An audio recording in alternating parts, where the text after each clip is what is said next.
Hello everyone. Welcome to wise world.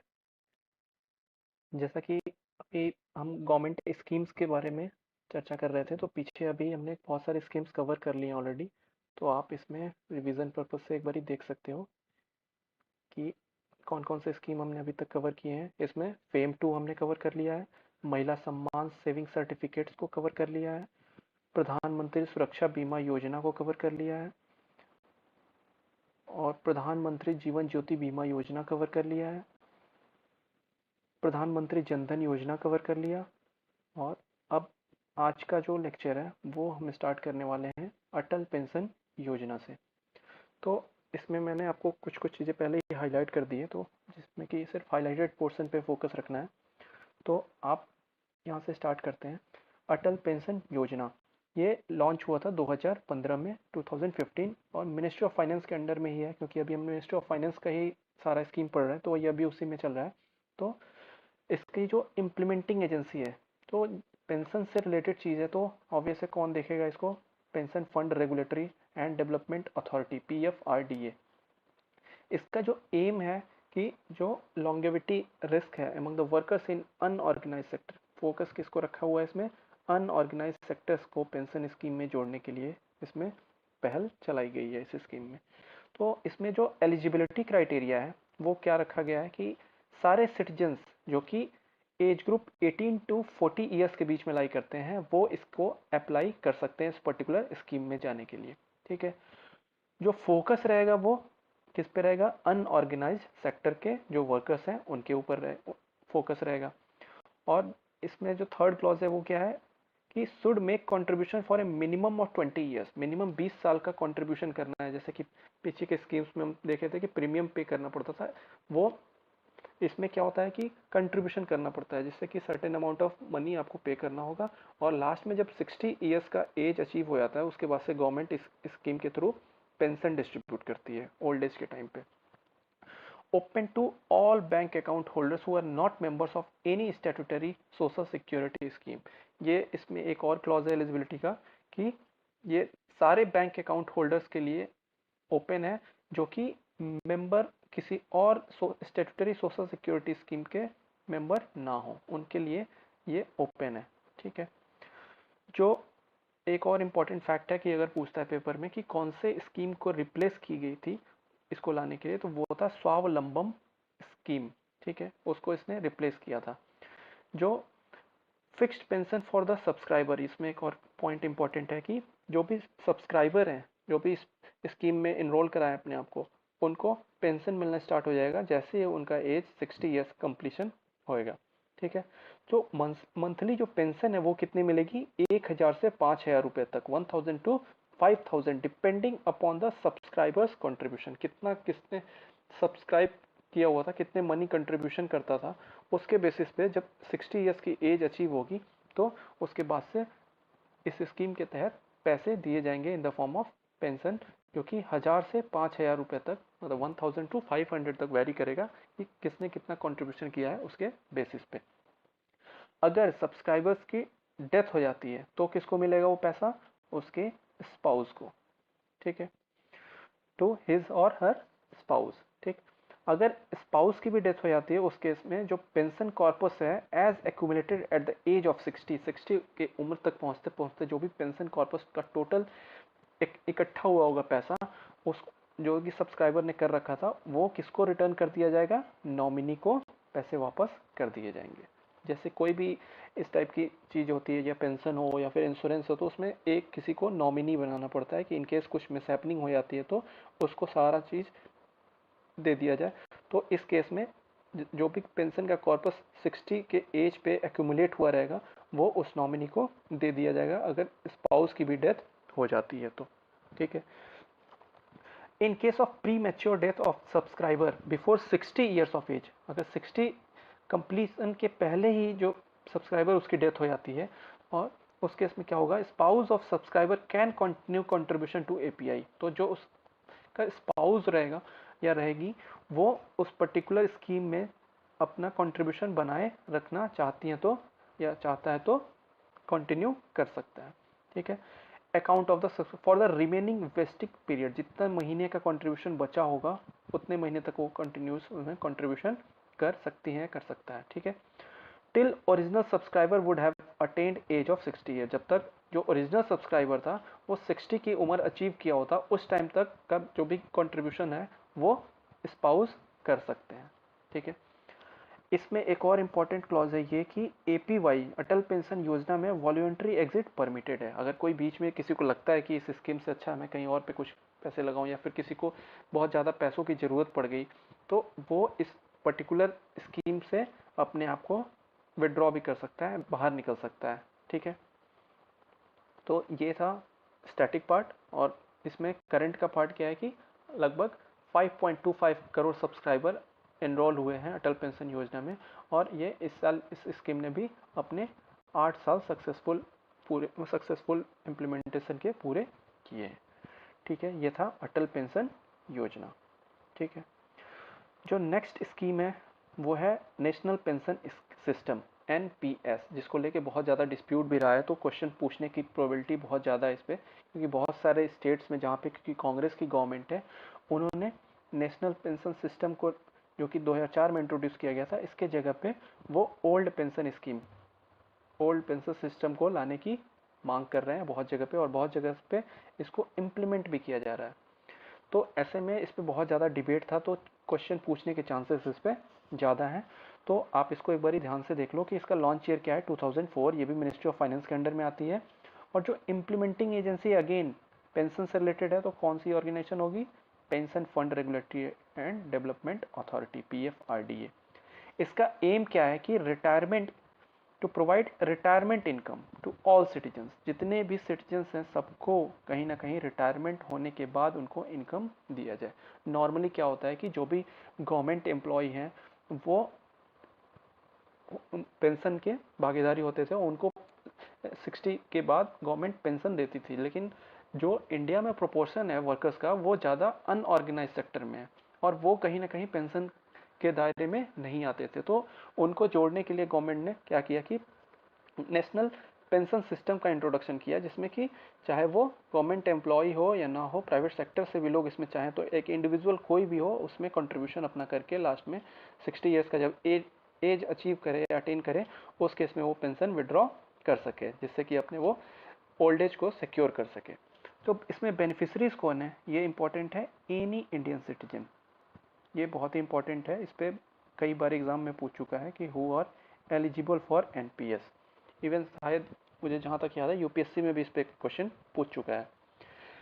Indian citizen, any Indian citizen, resident और non resident, चाहे वो resident है या नॉन रेजिडेंट है, और an overseas citizen of India between the age of 18 to 70 years. तो ये बहुत इंपॉर्टेंट क्लॉज है, आप इसमें याद रखना, एज क्या है, 18 to 70 years.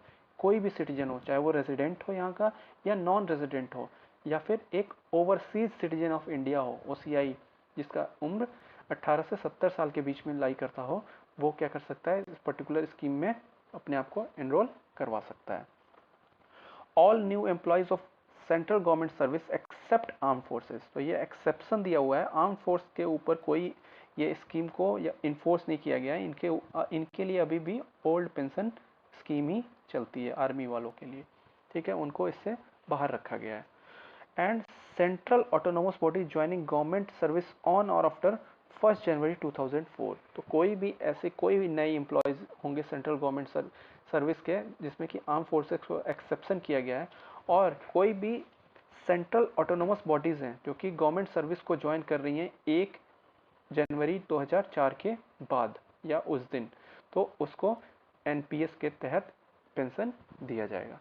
All employees of state government, जो भी स्टेट गवर्नमेंट्स के एम्प्लॉयज हैं या फिर स्टेट ऑटोनोमस बॉडीज हैं जो कि सर्विस को ज्वाइन कर रही हैं after the date of notification by the respective state governments, जिस दिन से रेस्पेक्टिव स्टेट गवर्नमेंट्स ने बोल दिया कि हम एनपीएस अपने स्टेट में डिक्लेयर कर रहे हैं, उस दिन के बाद से कोई भी एम्प्लॉय स्टेट गवर्नमेंट में ज्वाइन करता है या फिर कोई ऑटोनोमस बॉडी है कि जो कि सर्विसेज में ज्वाइन करती है उस दिन के नोटिफिकेशन के बाद, तो वो भी new pension national pension system के दायरे में आ जाएंगे, ठीक है।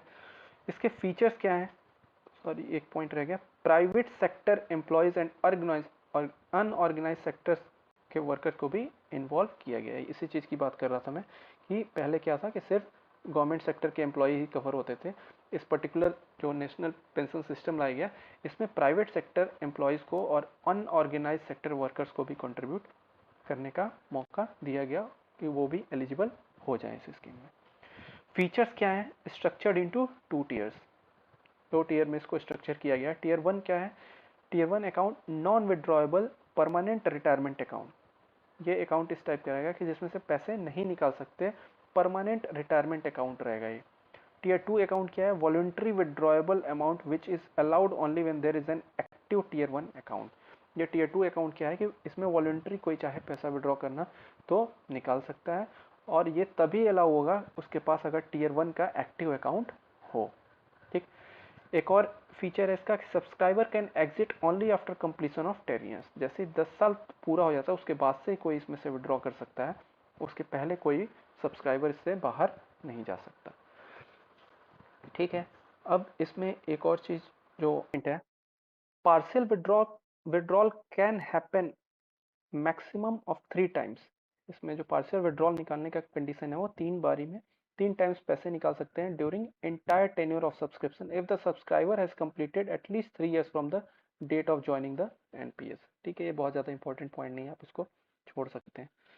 PFRDA has permitted subscriber who join after the age of 65 years to allocate up to 50% of the funds in equity। PFRDA ने परमिट कर दिया है कि जो भी सब्सक्राइबर जो कि 65 ईयर्स का एज अचीव करने के बाद, अटेन करने के बाद ज्वाइन कर रहे हैं, तो वो अपना जो पैसा हो वो एलोकेट करें 50% of the funds in equity. Equity में 50% पैसे को लगाएं। ठीक है। अब ये हमारा स्टैटिक पार्ट कंप्लीट हो गया नेशनल पेंशन सिस्टम का। अब हम इसमें देखते हैं कि करंट में क्या न्यूज़ में है इसमें। तो number of subscriber under the various schemes under the NPS rose to 624.81 lakh in March 2023 from 508.47 lakh in March 2022, showing a year-on-year increase of 22.88%। ठीक है, तो इस तरीके से हमने नेशनल पेंशन सिस्टम को भी कवर कर लिया। हमारी जो नेक्स्ट स्कीम है वो है स्टैंड अप इंडिया स्कीम। इसका जो लॉन्च ईयर था 2016 था और ये मिनिस्ट्री ऑफ फाइनेंस के अंडर में ही ये भी आती है।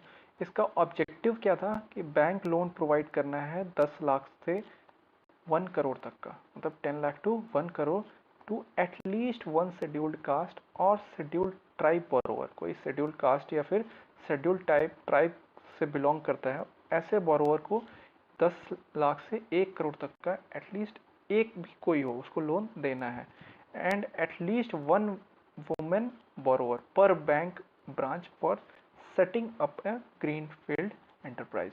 तो इसमें कंडीशन क्या है कि कोई भी एक एससी हो या एक एसटी हो या एक वुमेन बोरोवर हो, और पर बैंक ब्रांच, हर जितने भी बैंक ब्रांच होंगे उन सबसे कम से कम एक इन तीनों क्राइटेरिया में, तीनों कैटेगरीज में से किसी न किसी को लोन देना है 10 लाख से 1 करोड़ तक का। और किस पर्पस के लिए देना है कि कोई ग्रीन फील्ड एंटरप्राइज को सेटअप कर रहा हो। ग्रीन फील्ड एंटरप्राइज क्या होता है कि कोई भी फर्स्ट टाइम वेंचर होता है, कोई नए चीज़, कोई नया बिजनेस स्टार्ट करो, कोई नई फील्ड बिल्कुल अलग हो जो कि अभी तक उसका कुछ भी देखा ना गया हो पहले कि ऐसा कुछ एक्टिविटीज़ में इन्वॉल्व हुआ है, कुछ नया चीज़ हो रहा है, उसको बोलते हैं green field enterprise from basics बिल्कुल। तो जो इसका टेन्योर है वो एक्सटेंड किया गया था 19-20 से for entire period coinciding with the 15th finance commission period. जो 15th फाइनेंस कमीशन का जो टाइम पीरियड था 2020 से 25 तक का, उससे पूरा कोइंसाइड करेगा और इसको एक्सटेंड किया गया था जब से तब से। ठीक है। इसके जो बेनिफिशरीज हैं कौन है, जैसा कि ऊपर पहले ही पढ़ लिया कि SC/STs और कोई भी विमेन एंटरप्रेन्योर जो कि 18 ईयर्स ऑफ एज अचीव कर लिया हो, वो उसके लिए बेनिफिशरीज है। लोन्स जो अवेलेबल होंगे सिर्फ और सिर्फ ग्रीन फील्ड प्रोजेक्ट्स के लिए होंगे। ठीक है। For non individual enterprises 51% of the shareholding and controlling stake would be held either by SC/ST or women entrepreneur। ये इंपॉर्टेंट पॉइंट है कि अगर कोई नॉन इंडिविजुअल इंटरप्राइजेज है, जिस ऐसा कोई कंपनी जिसमें बहुत सारे लोग हैं, कोई किसी पर्टिकुलर इंडिविजुअल की एंटरप्राइज नहीं है, उस केस में अगर 51% जो शेयर होल्डिंग है इन किसी कैटेगरी में फॉल करता हो, चाहे वो SC ST हो या कोई विमेन एंटरप्रेन्योर को, तो भी ये एलिजिबल हो जाता है या बेनिफिशियरी हो जाता है इस लोन के लिए। ठीक है। Borrower should not be in default to any bank. किसी बैंक के पास उस पर बोरोवर का कोई डिफॉल्ट रिकॉर्ड नहीं होना चाहिए फिनेंशियल इंस्टीट्यूशंस में या बैंक में, कि कोई पहले फ्रॉड कर रखा हो या फिर पैसा लिया हो वापस ना किया हो, NPS क्रिएट कर रखा हो, तो ऐसे बोरोवर्स एलिजिबल नहीं होंगे, सो नॉट बी। ठीक है। Minimum 10% of the project cost to be borne by the borrower. जो काम चल रहा हो, जो भी मान लो कोई प्रोजेक्ट स्टार्ट कर रहा है ग्रीनफील्ड, उसमें जो मिनिमम 10% जो पैसा हो, 10% जो पैसा हो प्रोजेक्ट का, वो बोरोवर अपना पैसा लगा रहा हो, उस केस में ही उसको ये जो पैसा है वो लोन के फॉर्म में एलोकेट किया जाएगा। ठीक है। जो composite loan of 85% of the project cost inclusive of term loan and working capital. जो कंपोजिट लोन है 85% of the project cost inclusive of term loan and working capital, ये क्या है, रिपेबल इन 7 ईयर्स। ये 7 साल में रिपेबल है with maximum moratorium period of 18 months. ठीक है। रीफिनांस window through small industries development bank of India. अब ये जो रीफाइनेंसिंग होगी वो कहाँ से पैसे इनको मिलेगी, स्मॉल इंडस्ट्रीज डेवलपमेंट बैंक, जिसको हम सिडबी नाम से जानते हैं। ठीक है। With initial amount of 10,000 crore. तो ये जो पैसा दिया जाएगा किसके थ्रू रिफाइनेंसिंग की जाएगी, उसकी सिडबी के थ्रू, और ये पैसा कितना है, 10,000 करोड़। ठीक है। अब इसमें जो मार्जिन मनी रिक्वायरमेंट है for loans under the scheme has been reduced from up to 25% to up to 15%, which can be provided in convergence with the eligible central state schemes.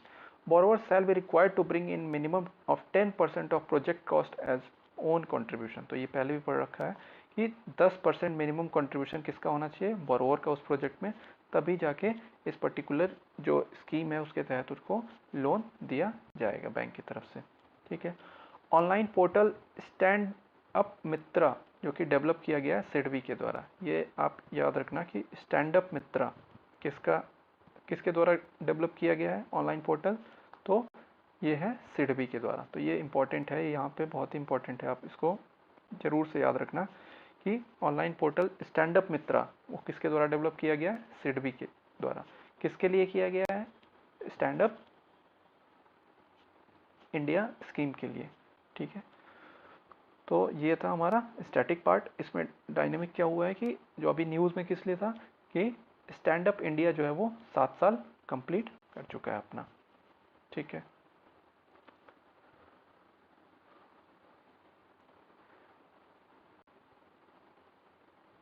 जो नेक्स्ट स्कीम है हमारी वो है प्रधानमंत्री मुद्रा योजना, PMMY। ठीक है। इसका जो लॉन्च ईयर था वो है 2015, और ये भी मिनिस्ट्री ऑफ फाइनेंस के अंडर में आती है। और इसका एम क्या है कि टू फंड द अनफंडेड, ऐसे लोगों को फंडिंग करना जो कि जिनको फंडिंग नहीं हुई है। तो इसको 3 कैटेगरी में बांटा गया है। वो कंपोनेंट्स उसके क्या क्या है, शिशु, किशोर और तरुण। तो शिशु किसको बोलते हैं, जो छोटा बच्चा हो घर में उसको बोलते हैं शिशु। किशोर अवस्था किसको बोलते हैं, एडोलेसेंट एज को। तरुण किसको बोलते हैं, जो कि जिसकी ग्रोथ हो चुकी हो 18 ईयर्स प्लस को। ठीक है। तो ये जो उसके बेसिस पे इसका नाम रखा गया है शिशु, किशोर और तरुण। तो इसमें जो शिशु है वो कवरिंग लोन्स अप टू 50,000, जो शिशु कैटेगरी में जिसको लोन दिया जाएगा वो 50,000 तक, ₹50,000 तक का लोन उसको दिया जाएगा शिशु कैटेगरी में। किशोर कैटेगरी में क्या है, covering loans above 50,000 and up to 5 lakh. जो 50,000 से लेके 5 लाख तक का पैसा लोन अगर मुद्रा स्कीम में दिया जा रहा है तो वो किस कैटेगरी में आएगा, किशोर कैटेगरी में। जो तरुण है वो covering loans above 5 lakh and up to 10 lakh. 5 lakh से 10 लाख तक का जो लोन कवर होगा वो किस कैटेगरी में रखा जाएगा, तरुण कैटेगरी में। जो no processing fee, no collateral, repayment period of loan is extended up to 5 years. तो इसमें ये कोई भी प्रोसेसिंग फ़ी नहीं देनी पड़ेगी। जैसे कोई भी लोन लेने के लिए जाता है बैंक के पास, तो वो फाइल चार्ज, प्रोसेसिंग चार्ज, बहुत सारी चीज़ें फ़ी के फी के तौर पे वो कलेक्ट करती है बैंक। तो इसमें क्या किया गया है कि ज़्यादा से ज़्यादा जो अनफंडेड लोग हैं उनको फंडिंग की जा सके, इसलिए प्रोसेस को ईजी करने के लिए इसमें नो प्रोसेसिंग फ़ी लगाई गई है। कोई कोलेट्रल नहीं जमा करना पड़ेगा। जैसे आप कभी भी किसी बैंक में लोन लेने जाओ तो आपको वहाँ पे कोलेट्रल कुछ ना कुछ रखना पड़ता है, जैसे कि कोई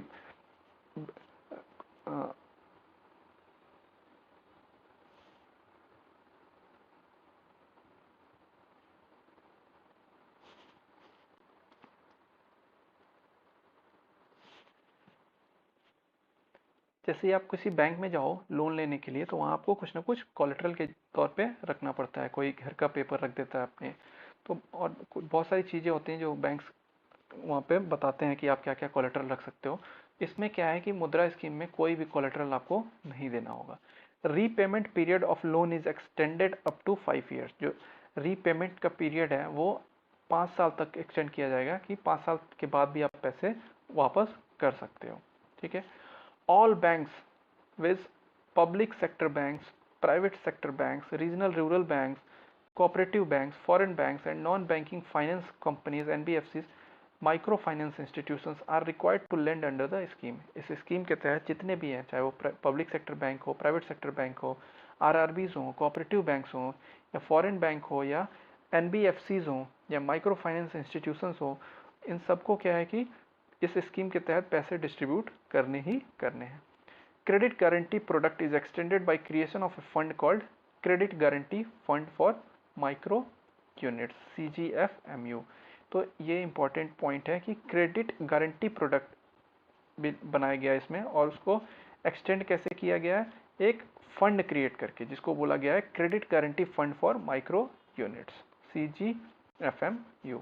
ठीक है। Managed by national credit guarantee trustee company limited. तो मुद्रा जो लोन है, मुद्रा योजना है, ये सब किसके तहत कवर होगा, इसको कौन मैनेज कर रहा है, national credit guarantee trustee company limited NCGTC। तो ये इंपॉर्टेंट है, इस बॉडी का नाम आप याद रखना। ये पूछे कि जो मुद्रा लोन है उसको कौन मैनेज करता है, तो national credit guarantee trustee company limited. तो ये हमारा स्टैटिक पार्ट था पीएम मुद्रा में। इसमें जो अभी करंट में क्यों न्यूज़ में था, स्कीम कंप्लीटेड 8 ईयर्स, इसने भी अपने 8 साल पूरे किए हैं। About 68% of accounts under the scheme belong to women entrepreneurs and 51% of accounts belong to entrepreneurs of SC ST and OBC categories. तो इसमें यह ध्यान रखने वाली बात क्या है कि जो 68% अकाउंट्स हैं इस स्कीम में वो विमेन को बिलोंग करती हैं। ये बहुत इंपॉर्टेंट पॉइंट निकल के आ रहा है कि विमेन का इंपॉर्टेंस कैसे बढ़ा है और विमेन कैसे इस पर्टिकुलर स्कीम के थ्रू अच्छा खासा लोन रिसीव किए हैं। Entrepreneurs and 51% of accounts belong to entrepreneurs of SC ST, और जो इसमें 51% अकाउंट है वो SC ST या फिर OBC कैटेगरीज को बिलोंग करती है। तो ये इसमें अगर आपसे पूछता है कि किसको, कौन से कैटेगरी को या फिर विमेन या मेल में किसको ज़्यादा मुद्रा के पीएम मुद्रा के थ्रू लोन डिस्ट्रीब्यूट किया गया है, तो वो है विमेन, जिसको 68% जो अकाउंट है विमेन का है।